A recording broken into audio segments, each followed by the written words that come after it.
Lanjutan film Squid Game episode 3. Sebelumnya di Squid Game episode 2, bahwa ketika para pemain menghentikan permainan dan lebih memilih hidup di dunia luar, mereka dihadapkan dengan masalah utang kembali. Bahkan kehidupan menyakitkan mereka yang hampir membunuh mereka sendiri, sehingga mereka terpaksa untuk kembali ke permainan Squid Game dan tentunya memenangkan hadiah uangnya yang kemudian mereka bisa hidup layak.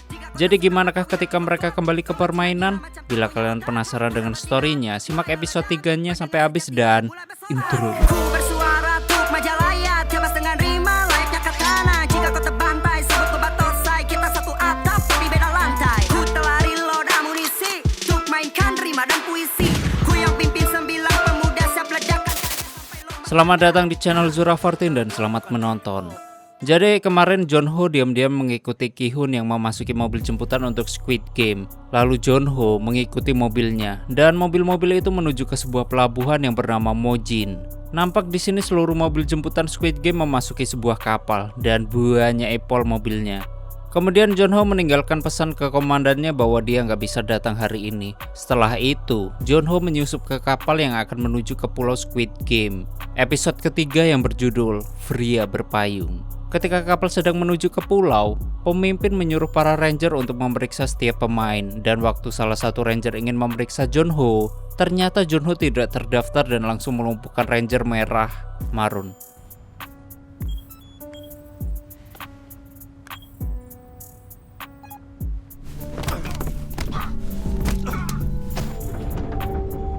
Jonho mengambil pakaiannya lalu menyamar sebagai ranger. Sedangkan ranger yang asli, dia dibuang ke laut dan tak lupa Jonho juga memasukkan identitas miliknya.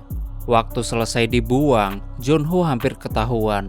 Lalu Jonho beralasan mabuk laut. Kemudian pemimpin kotak mengatakan, "Apa kau lupa peraturannya? Bahwa tak boleh berbicara sebelum atasan mengizinkannya." Setelah itu, pemimpin kotak pergi. Waktu tiba di pulau terpencil, seluruh mobil keluar dan menuju ke gedung Squid Game. Kemudian para peserta yang pingsan, mereka dibawa ke sebuah ruangan untuk diganti pakaian mereka. Sedangkan barang-barang para pemain sementara akan disimpan. Sai, dia menyelipkan pisau ke saku ranger yang kemudian pisau itu diambil kembali. Waktu beberapa pemain telah sadar, Ki-hun menyadarkan kakek Ilnam. Di sini kakek Ilnam senang melihat Ki-hun dan mereka pun cipika-cipiki gitulah. Kemudian mereka memperhatikan pemain yang kembali. Bahkan hampir seluruh pemain kembali, termasuk Mi Ryong. Tak berselang lama Wo datang sambil menyapa Ki-hun. Wo mengira bahwa Ki-hun gak datang dan Ki-hun juga mengira begitu. Ki-hun menanyakan kepada Wo, "Apa sudah kau menemui ibumu?" Tak berselang lama Ali datang menghampiri Wo dan Ki-hun. Ali sangat senang bertemu dengan Wo dan Ki-hun kembali. Yang kemudian Ali berterima kasih ke Wo karena sudah memberi ongkos untuk pulang waktu itu. Kemudian Ki-hun beranggapan bahwa kita seperti camp pelatihan. Lalu Ali bertanya, "Apa itu camp pelatihan?" Ki-hun pun menjelaskan, "Ya kayak seperti pelatihan tentara yang suka nembak-nembak senjata gitu." Hingga cerut. Yang ternyata Ali mengetahui tempat tentara itu. Lalu Ki-hun mengajak membentuk tim seperti di militer, sedangkan Wo, dia setuju dengan ajakan Ki-hun. Karena mereka belum tahu permainan apa lagi yang akan mereka mainkan selanjutnya, dan mereka membuat tim untuk berjaga-jaga. Ali menawarkan diri untuk ikut gabung di tim, lalu Ki-hun menyetujuinya, dan Ali akan menjadi prajurit pangkat terbawah. Wo, dia akan menjadi kopral yang impoten dan Ki-hun menjadi sersan yang akan pensiun. Sedangkan kakek Ilnam, dia juga ingin bergabung di tim. Dan Ilnam langsung menjabat sersan mayor yang bertugas di militer seumur hidup. Ki-hun sangat senang dengan adanya formasi tim. Di sisi lain, Deoksu mengajak saya untuk bekerja sama. Namun saya menolaknya karena saya sudah mengetahui sifat Deok, yaitu orang yang picik dan rakus. Lalu, Deok meyakinkan saya, "Kau tak akan menang jika seorang diri." Dan Deok mengamati dan membicarakan tim Ki-hun sambil mengatakan kepada saya bahwa satu kesalahan akan membuat kasurmu hilang.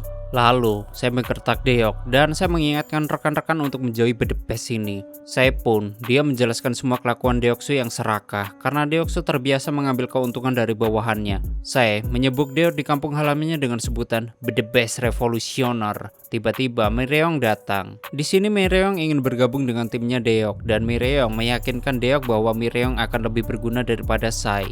Akan tetapi Deok belum menyetujuinya karena Deok belum tahu kehebatan Mireong. Peringatan jam makan telah tiba dan semua pemain diharapkan berkumpul di tengah. Di sisi lain, pemimpin Ranger menemui frontman. Pemimpin Ranger mengatakan bahwa dari 201 pemain yang kembali hanya 187 pemain dan tingkat kehadiran kembali mencapai 93%. Kemudian frontman memberi perintah untuk tetap mengawasi orang-orang yang tak kembali. Iya, seperti kamu yang nggak kembali. Lanjut. Di sisi lain, para pemain yang sedang antri makanan sembako, kakek Ilnam langsung teringat dengan kenangan lamanya bahwa istrinya sering membuatkan bekal untuknya dan anaknya setiap pagi. Tim Gi-hun yang sedang menikmati makanan lalu merasakan nasinya yang sangat dingin. Saat SD, Gi-hun pernah menghangatkan nasi di ruangan penghangat dan disimpan di atas ruangan tersebut hingga hangat kembali. Lalu, Wo berkata dengan Gi-hun, daripada mengenang masa lalu, lebih baik pikirkan apa permainan selanjutnya. Sedangkan kakek Ilnam, dia mempunyai keyakinan bahwa setelah yang dilihat dari permainan sebelumnya, kita akan memainkan salah satu permainan anak-anak di masa lalu. Di sini, Gi-hun berpikir begitu juga, bahwa banyak permainan zaman dulu seperti dejeki, debangku, engklek. Kemudian permainan anak perempuan ada gonggi, lompat tali, dan seni karet gelang. Dan masih banyak lagi permainan yang dimainkan. FF juga. Sedangkan Ali, dia tidak tahu cara memainkan permainan itu karena di negara Ali, anak-anak tidak pernah memainkan permainan tersebut. Namun di sini Wo memberi saran kepada Ali, permainan anak-anak itu mudah, jika tidak tahu kami siap membantu. Di sisi lain, para ranger yang telah usai bekerja, semua ranger diharapkan kembali ke kandang masing-masing. Jonho yang menyamar sebagai ranger, dia mengikuti aturan untuk kembali ke kamar. Bahkan Jonho sempat diperhatikan dengan ranger lain karena kunci kamarnya agak sulit dibuka, yang akhirnya perjuangan membuka kunci tak sia-sia. Jonho melihat tempat tidur yang seperti kosan PL, dan di dalam kamar ranger ada peraturan untuk staf ranger. Peraturan 1, selalu pakai topeng saat di luar ruangan. Peraturan 2, dilarang berbicara tanpa izin. Peraturan 3, dilarang meninggalkan ruangan tanpa izin. Dan ada peraturan tambahan, jangan coli, soalnya ada CCTV, Mayu. Waktu di dalam kamar, para ranger diharuskan jujur karena terdapat kamera CCTV yang mengawasi apa yang dilakukannya. Sedangkan Mireong, dia kebelet dan sudah tak tahan ingin pipis. Namun, pemimpin ranger tak memperbolehkan Mireong untuk meninggalkan tempat di waktu yang sudah ditentukan. Lalu ranger pun pergi meninggalkan Mireong. Mireong yang marah dan kesal, dia akan berniat pipis di ruangan tersebut, yang akhirnya ranger kembali lagi dan membukakan pintu untuk mengantar Mireong pipis. Sedangkan Sai, dia tiba-tiba muncul dan ingin ikut ke toilet. Dan Mireong marah dengan Sai, dia sudah susah payah ndesah dan Sai seenaknya ingin ikut juga. Dasar wanita bedebes. Di sisi lain, Jonho yang sedang menyamar menjadi Power Ranger, dia menerima jatah makanan yang berupa nasi, nugget, sayur kangkung, tumis ikan teri, dan perlengkapan kerupuk beserta 2. Lanjut. Sedangkan Mireong yang di toilet, dia langsung mengobok-obok itunya saruh dan mengambil sebuah itulah yang ternyata di dalam tersimpan rokok. Dan Mireong ke toilet hanya ingin ngerokok. Waktu enaknya lagi ngelepus, tiba-tiba pintunya didobrak oleh Sai. Dan saya mengeluarkan pisau sambil berkata, "Bangsat kau." Nggak bagi-bagi. Enggak. Di sini saya menaiki toilet untuk membuka ventilasi di atasnya Mireong. Lalu saya meminta bantuan untuk mengulur waktu di toilet karena dia ingin melihat-lihat sesuatu di tempat ini. Mireong pun membantunya menaiki ventilasi tersebut. Setibanya di ventilasi, saya langsung menyusuri ventilasinya. Di sini saya melihat para ranger sedang berjaga. Lalu saya melihat para ranger sedang memasak dan terus diperhatikan dengan Sai. Mireong yang sudah dipanggil oleh ranger karena waktu di toilet sudah habis. Ryong berusaha mengulur waktu buat Sai. Lalu ada salah satu ranger yang melihat ke arah Sai karena mendengar suara di ventilasi. Namun dia ditegur oleh ranger lainnya dan Sai kembali ke toilet. Merasa tidak beres, penjaga ranger pun langsung masuk ke toilet. Waktu mendobrak pintu toilet, ternyata Sai dan Mireong ada di toilet. Beruntungnya mereka tidak tertangkap setelah melanggar peraturan itu. Di sisi lain, Jonho mencoba mengirim pesan namun mendengar ketukan pintu yang akhirnya nggak jadi. Lalu Mireong bertanya dengan Sai, "Apa yang kamu lihat?" Namun Sai ingin membicarakannya besok.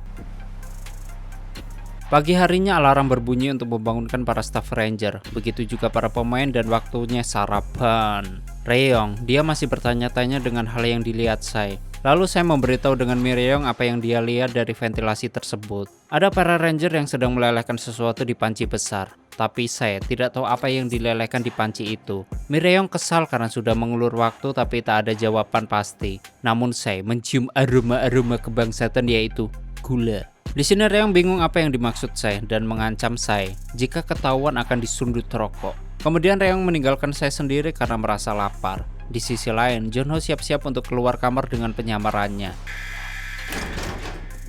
Lalu para ranger termasuk Junho berjalan menuju ke lorong depan kandang mereka. Kemudian Gi-hun meminta dengan ranger, apakah ada susu coklat yang bulat dan besar agar bisa melancarkan pencernaan di waktu makan. Namun dengan terpaksanya Gi-hun menerima susu putih berbotol itu. Sedangkan kakek Ilham, dia mengejek Gi-hun karena Gi-hun seperti anaknya yang meminta aneh-aneh. Wo yang memperhatikan Sai, tiba-tiba dia dikagetkan dengan kedatangan Ali dan bertanya, "Ngopo remengan?" Tetapi Wo malah memberi kuenya kepada Ali untuk dimakan, karena Wo sudah terbiasa tidak sarapan. Waktu pengumuman telah tiba, permainan kedua akan segera dimulai, dan semua pemain harap mengikuti khotbah dari staf ranger. Lalu salah satu pemain yang sedang makan roti, dia menemukan sebuah gulungan kertas kecil, dan permainan pun segera dimulai. Sedangkan staf ranger, mereka membawa sebuah peti. Kemudian para pemain menaiki tangga untuk melanjutkan permainan kedua, dan Wo, dia bertanya kepada saya, yaitu tentang percakapan tadi malam. Lalu mereka berdua pun membicarakan permainan yang akan dimainkan. Wo memberi penjelasan bahwa permainan yang mereka mainkan itu adalah permainan yang pernah Wo mainkan. Wo yakin bahwa permainan berikutnya akan serupa. Dan jika saya memberitahu apa yang dilihatnya, kemungkinan Wo bisa menebaknya. Waktu tiba di ruangan bermain, Gi-hun sedikit bingung akan tempat permainan itu. Wo juga bingung dan terdiam sambil mengamati tempat permainan itu. Sedangkan Ali dia bertanya, apa maksud dengan simbol di pintu yang ada di depan mereka? Dan kakek Ilham melihat itu seperti nggak asing baginya. Wo terdiam sambil berpikir dan mengenang masa lalu waktu kecil. Gi-hun yang belum mengerti, dia bertanya pada Wo, apa yang akan kita lakukan? Dan Wo pun belum tahu apa yang akan dilakukannya. Lalu operator mengumumkan, yaitu memberi pilihan dan menyuruh pemain memilih lalu berdiri di depan pintu itu. Kemudian mereka memilih. Di sini Wo memilih segitiga, Ali memilih bulat, kakek Ilham memilih bintang, sedangkan Gi-hun dia memilih payung. Setelah para pemain memilih dengan pilihan mereka, operator kembali mengumumkan permainan berikutnya. Lalu mereka disuruh mengambil satu benda di hadapan mereka. Lalu mereka membuka wadah benda tersebut yang ternyata adalah gulali. Di sini mereka disuruh memotong gulali itu dengan bentuk yang ada di hadapan mereka, dan mereka disuruh memotong menggunakan jarum. Namun ketika mereka memotongnya dan patah, maka mereka kalah dan akan balik ke akhirat. Melihat bentuk yang dimiliki Gi-hun, dia syok. Dan permainan pun dimulai dengan batas waktu 10 menit. Singkatnya, para peserta memotong satu persatu dan mereka diawasi oleh ranger. Mereka begitu berhati-hati ketika memotongnya dan memakai cara mereka masing-masing.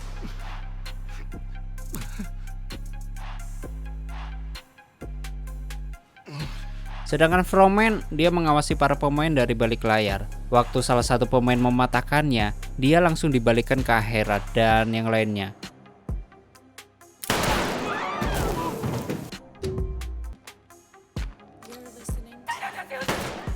Miryong di sini dia berbuat curang, yaitu memanasi jarumnya dengan korek sehingga dia mudah memotongnya. Dan pemain yang berhasil menyelesaikan permainan pertama kali ini adalah Wo.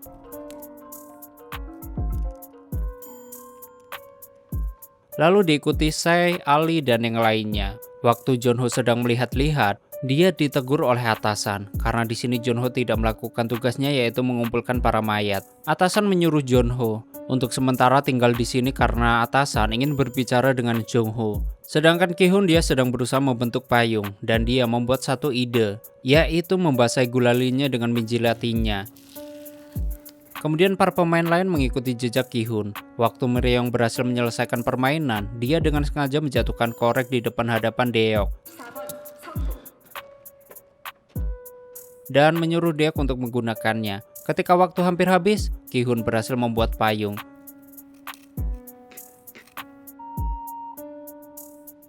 ada salah satu pemain yang bernomor 119. Dia memberontak dan mengancam salah satu pemain Ranger. 119 dia menyuruh pemimpin kotak untuk membuka topengnya. Namun sebelum itu, para Ranger membantai seluruh pemain yang gagal. Dan setelah dibuka,